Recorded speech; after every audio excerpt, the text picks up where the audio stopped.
श्री शिवाय नमस्तु भीम हर हर महादेव। स्वागत है आपका हमारे चैनल सनातन धर्म का संसार पर। दोस्तों, आप सभी लोग जानते हैं कि चैत्र नवरात्रि चल रहे हैं और इन चैत्र नवरात्रों में ही किए जाने वाला एक ऐसा उपाय है जिस उपाय को पंडित जी ने खुद शिव महापुराण कथा में बताया है, जो कि सिर्फ और सिर्फ चैत्र नवरात्र में ही आप लोगों को करना है।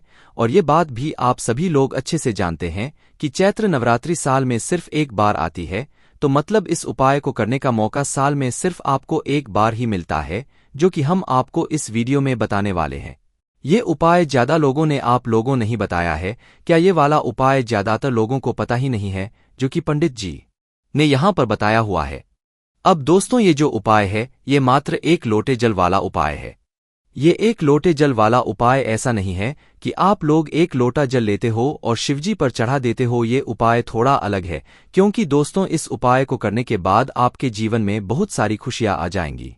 अगर आप लोग इस उपाय को इन चैत्र नवरात्रों में कर लेते हो तो आप ये मानकर चलना कि आपके जीवन में जितने भी प्रकार की दुख और परेशानी चल रही है, या आपके घर में जितनी भी प्रकार की दुख और परेशानी चल रही है, वह दूर हो जाएगी। साथ ही में दोस्तों, अगर आपके घर में रोग और बीमारी ने भी किसी व्यक्ति को घेर कर रखा हुआ है, या आपके घर परिवार के किसी भी सदस्य को रोग और बीमारी बहुत ही ज्यादा परेशान करती है, चाहे वह बीमारी बड़ी से बड़ी ही क्यों ना हो, तो अगर आप लोग इन चैत्र नवरात्रों में यह वाला उपाय कर लोगे तो आपको निश्चित सी बात है इस उपाय का फल मिलेगा और उस रोग और बीमारी में भी आपको सुधार देखने के लिए यहाँ पर मिल जाएगा। साथ ही में दोस्तों, बहुत सारे ऐसे लोग भी होते हैं जिनको खुद के घर में ही डर लगता है। तो अगर आपके घर में भी कुछ ऐसी ही बात होती रहती है, कभी कभार की भाई डर लगने लगता है, भय लगने लगता है, अपने आप ही आप लोग डर जाते हो, तो भाई आप लोगों को इन चंद्र नवरात्रों में ये वाला उपाय कर लेना चाहिए। आपका डर बिल्कुल जड़ से मिट जाएगा। और दोस्तों, ये वाला जो उपाय है ये एक लोटी जल वाला उपाय है। इस उपाय को अब हम समझते हैं कि किसको करना है, किस समय करना है, कहाँ पर करना है और कैसे करना है। तो देखिए, सबसे पहले चीज एक लोटी जल वाला उपाय है, तो इसके नाम में ही आप लोगों को ये बात तो जरूर समझ आ रही होगी कि इस उपाय में हमें एक लोटा जल तो लेना ही लेना है। पर उससे पहले हमें यह समझना जरूरी है कि इस उपाय को करना किसको है और किस समय करना है ना। तो देखो, ये वाला जो उपाय है ना, ये होगा आपका उपाय रात से शुरू, मतलब इन चैत्र नवरात्रों के किसी भी दिन में आप लोग ये वाला उपाय कर सकते हो। हर दिन करने की जरूरत नहीं है, किसी भी एक दिन आप लोग ये वाला उपाय कर सकते हो। पर चैत्र नवरात्रि के इन 9 दिनों में से किसी भी दिन आप लोगों को ये वाला उपाय करना है, ठीक है। तो आपको ये बात पता चल गई कि आप लोगों को ये वाला उपाय सिर्फ चैत्र नवरात्रि के दिनों में ही करना। अब उसके बाद में दोस्तों, ये वाला जो उपाय है ये किसको करना है, तो देखो, घर का जो बड़ा और मुख्य सदस्य होगा उसी व्यक्ति को ये वाला उपाय कर रहा है। अब वह बड़ा व्यक्ति मुख्य रूप से घर की माताएं बहनें होंगी तो ज्यादा बेहतर होगा, मतलब कि घर की जो बड़ी माताएं बहनें होंगी अगर वह ये वाला उपाय करेंगी तो ज्यादा अच्छा होगा, क्योंकि घर की जो माताएं बहनें होती हैं वो घर की लक्ष्मी होती हैं। और जब घर की लक्ष्मी कोई उपाय करती है तो उसका फल हमें बहुत जल्दी और बहुत बड़ा होकर मिलता है। तो इसीलिए आप लोगों को विशेष रूप से घर की बड़ी माताओं बहनों को वाला उपाय करना चाहिए। अगर किसी कारणवश घर में बड़ी माताएं बहनें उपस्थित ना हों तो उस जगह पर फिर घर का कोई बड़ा व्यक्ति भी इस वाले उपाय को कर सकता है, कोई दिक्कत वाली बात नहीं है। पर इस उपाय को घर के सभी सदस्य को करने की जरूरत नहीं है। घर में से कोई एक सदस्य ही अगर इस उपाय को करेगा तो उसके पूरे घर परिवार को इस उपाय को करने का फल मिल जाएगा। और जितने प्रकार की समस्याएं आपके जीवन में चल रही होंगी वह धीरे धीरे करके दूर होना शुरू हो जाएंगी। तो ध्यान रखिएगा, घर में से कोई एक ही बड़ा और मुख्य सदस्य ही इस वाले उपाय को करें। विशेष घर की माताओं बहनों में से कोई एक माता बहन इस वाले उपाय को करें। ये बात आपको समझ आ गई। अब इसके बाद बात करते हैं कि इस उपाय को करने का समय क्या है, किस समय हमें ये उपाय करना है, सुबह के समय करना है कि शाम के समय करना है। तो देखो, ये उपाय थोड़ा सा अलग है। एक लोटे जल वाला उपाय तो है ही है, पर दोस्तों ये वाला उपाय नवरात्रि के रात से शुरू होगा और नवरात्रि की ही सुबह में ये उपाय पूरा होगा। मतलब सुबह के समय एक तरीके से आप लोगों को ये वाला उपाय करना है। अब हम लोग समझते हैं कि इस उपाय को करने की विधि क्या है और आप लोगों को कैसे और कहाँ पर ये वाला उपाय करना है। अब बहुत सारे लोग समझ रहे होंगे कि ये वाला उपाय तो हम शिव जी के मंदिर में जाकर करेंगे, पर ऐसा नहीं है। चैत्र नवरात्रि चल रहे हैं तो भाई ये वाला उपाय आप लोगों को किसी एक वृक्ष के नीचे जाकर करना है, जो कि हम आपको बताएंगे। पर ये वाला उपाय भगवान शिव जी के मंदिर में जाकर नहीं होगा।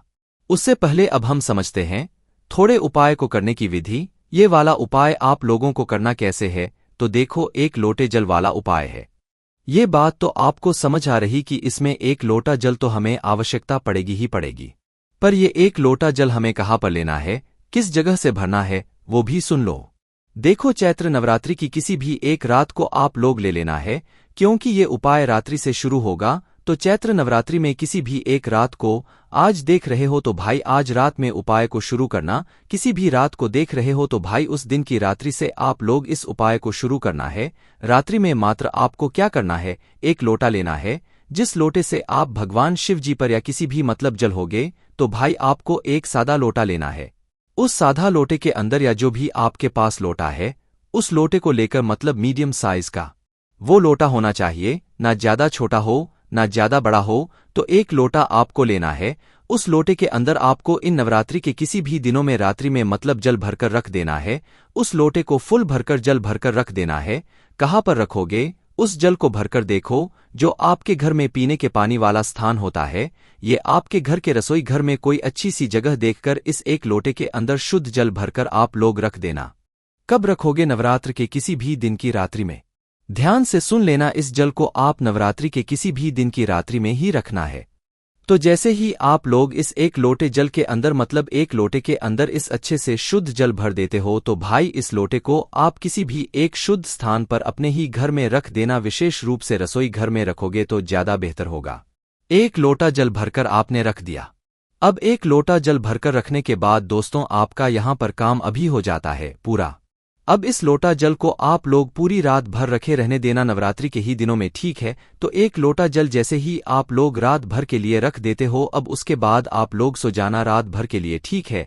रात भर सोने के बाद जैसे ही आप सुबह उठते हो, तो भाई सुबह उठने के बाद आपका सबसे पहला काम ये रहेगा कि आप शुद्ध हो जाए, स्नान वगैरह से सब कुछ निवृत्त हो जाए, मतलब स्नान वगैरह कर ले, क्योंकि आपको अभी यहाँ पर उपाय को पूरा करना है ना, क्योंकि उपाय हमने नवरात्रि के रात से शुरू किया था और उपाय पूरा होगा मतलब नवरात्रि की ही सुबह के समय। तो आप रात में एक लोटा जला शुद्ध वाला भर के रख दिया। अब उसे पूरी रात भर रखे रहने दो। सुबह उठो वापस से, और सुबह उठने के बाद सबसे पहले स्नान करो। स्नान करके शुद्ध और धुले हुए या धुले हुए वस्त्र अच्छे से पहनकर तैयार हो जाओ, क्योंकि हमें इस उपाय को अभी पूरा करना है, ठीक है। तो जैसे ही आप लोग सुबह उठते हो, जितना सुबह जल्दी उठकर आप लोग ये वाला उपाय कर सकते हो, उतना जल्दी उठने की कोशिश करना। बाकी 10, 11, 12 बजे तक भी अगर आप उपाय को पूरा कर सकते हो। किसी कारणवश अगर लेट भी हो जाते हो तो भाई आप लोगों को कोई दिक्कत वाली बात नहीं है, आप इस उपाय को पूरा कर लेना। पर जितना जल्दी हो सके उतना जल्दी उपाय को करने की कोशिश करना। तो सुबह के समय आप उठकर स्नान करके शुद्ध होकर अच्छे या धुले हुए वस्त्र पहनकर तैयार हो जाना, और उसके बाद में इसी जल के पास में आ जाना, इसी जल पात्र के पास में आ जाना जिसके अंदर आप लोगों ने जल भरा हुआ था रात्रि में, ठीक है। जिस भी लोटे के अंदर आपने जल भरकर रखा हुआ था रात्रि में, उस जगह पर आ जाना है। और उस जगह पर आने के बाद अब आपको इस एक लोटे जल को उठाना है। पर दोस्तों, यहां पर एक बात और निकल कर आती है, जब आप लोग रात्रि में इस जल को भरकर रखोगे तो क्या हमें इस जल को ढककर रखना? जी हाँ, बिल्कुल इस जल को ढककर रखना है। आपको इस जल को खुले में बिल्कुल भी नहीं रखना है, क्योंकि खुले में रखोगे तो कोई भी चीज अंदर मतलब जो है आ सकती है। इसीलिए आप लोग रात्रि में जब इस जल को भरकर अपने लोटे के अंदर रखोगे, तो इसके अंदर कोई भी मतलब इसके ऊपर से कोई भी प्लेट वगैरह कोई भी चीज ढाक देना, कोई भी पात्र ढाक देना, जिससे कि पानी के अंदर कोई चीज ना जा सके है ना। तो रात्रि में ही आप लोग इस जल को सुरक्षित करके कुछ चीज ऊपर से ढककर रख देना। सुबह जैसे ही मतलब वापस से आप इस जलपात्र के पास में आते हो, शुद्ध होकर स्नान करके बिना नहाए इस जलपात्र को मत स्नान करके ही छूना है। जैसे ही आप इस जलपात्र के पास में आते हो, तो सबसे पहले जो आपने ऊपर चीज ढांकी हुई होगी जलपात्र के ऊपर सुरक्षित रखने के लिए, उस मतलब पात्र को साइड में रख देना, और अपना वो जो एक लोटा जल है उस एक लोटे जल को उठा लेना। अब इस एक लोटे जल को उठाने के बाद दोस्तों, आपका इसके बाद में सबसे पहला काम जो रहेगा वो रहेगा एक बेलपत्री का, क्योंकि सुबह के समय आपको एक बेलपत्र की भी यहाँ पर आवश्यकता पड़ेगी। और ये बेलपत्री आप लोगों को अपने घर पर ही जो है चाहिए पड़ेगी। इसलिए ये प्रश्न आप बिल्कुल मत करना कि अगर बेलपत्र ना मिले तो क्या करें, बेलपत्र नहीं मिलेगी तो फिर उपाय पूरा ही नहीं होगा। इसीलिए इस बात का आप लोग ध्यान रखना। तो आप लोगों को क्या करना है कि अपनी एक बेलपत्र अगर कोई बेचने वाला है तो भाई उससे ले लेना, या तो आप लोग पहले से ही जो है रात्रि में ही या मतलब एक दिन पहले से ही जो है एक बेलपत्र अपने घर में तैयार करके रख लेना, और अगर सुबह के समय आपको बेलपत्र मिल जाए तो भाई और अच्छी बात है, आप वो है बेलपत्र ले लेना। तो आपको मात्र एक बेलपत्र लेना है और इसी जलपात्र के अंदर, इसी जल के अंदर आप लोगों को डाल देना है। कुछ भी नहीं करना है, मात्र इस बेलपत्र क्योंकि एक ही बेलपत्र चाहिए, एक से ज्यादा नहीं चाहिए, इसी एक बेलपत्र को अपने जल के अंदर डाल देना और यह जल आप लोग तैयार कर लेना है। जल के अंदर बेलपत्र डालने के बाद इस लोटे को आप अपने हाथों में उठा लीजिएगा, दोनों हाथों से पकड़ लीजिएगा इस लोटे को, और इस लोटे को अपने पूरे घर में घुमाइएगा जैसे ही आप बेलपत्र डाल लेते हैं ना, उसके बाद ही में आपको इस लोटे जल को पूरे घर में घुमाना है। तो दोनों हाथों से पकड़कर इस लोटे को अपने पूरे घर में घुमा लीजिएगा, मतलब हर कमरे में जाकर एक एक चक्कर लगा लीजिएगा। पूरे घर की जो भी बाउंड्री है आपके घर के अंदर की, वहां पर में इस एक लोटे जल को लेकर जिसके अंदर आपने बेलपत्र डाली हुई है इसको लेकर घूम लीजिएगा। जैसे ही आप लोग अपने पूरे घर में इस एक लोटे जल को लेकर घूम लेते हैं, उसके बाद में आप अपने घर के मुख्य द्वार से बाहर निकलिए, और बाहर निकलने के बाद आपके घर के पास में जो भी नीम का पेड़ हो, किसका पेड़ हो, क्योंकि इन चैत्र नवरात्रों में नीम के पेड़ के नीचे ही जो है मतलब सारी देविया का जो है स्थान होता है, विराजित होती है वो स्थान पर। तो आपको क्या करना है, आपके घर के पास में जो भी एक बड़ा सा नीम का पेड़ हो, छोटा ना हो, पौधा ना हो, नीम का पेड़ हो जिसके नीचे छाया हो, तो बड़ा सा नीम का पेड़ देखना अपने घर के आसपास में। अगर पास में नहीं है तो जहां पर भी है, दूर है, आपको वहीं पर उपाय को करने के लिए जाना पड़ेगा, क्योंकि ये उपाय नीम के पेड़ के नीचे ही होगा। इस बात का भी आप लोगों को ध्यान रखना है। तो इस लोटे जल को लेकर आप लोगों को किसी भी उस नीम के पेड़ के नीचे पहुंचना है जो कि आपके घर के पास में हो और जो बड़ा नीम का पेड़ हो। नीम के पेड़ के नीचे पहुंचने के बाद दोस्तों आप लोगों को क्या करना है कि इस जल को आपको अपने हाथों से, या जो व्यक्ति यह उपाय कर रहा है वही व्यक्ति को जो जल को उस नीम के पेड़ के नीचे समर्पित कर देना है। नीम के पेड़ के नीचे समर्पित करने का मतलब है कि नीम के पेड़ की जो जड़ होगी उस जड़ के ऊपर इस बेल मतलब इस जल को समर्पित करना है।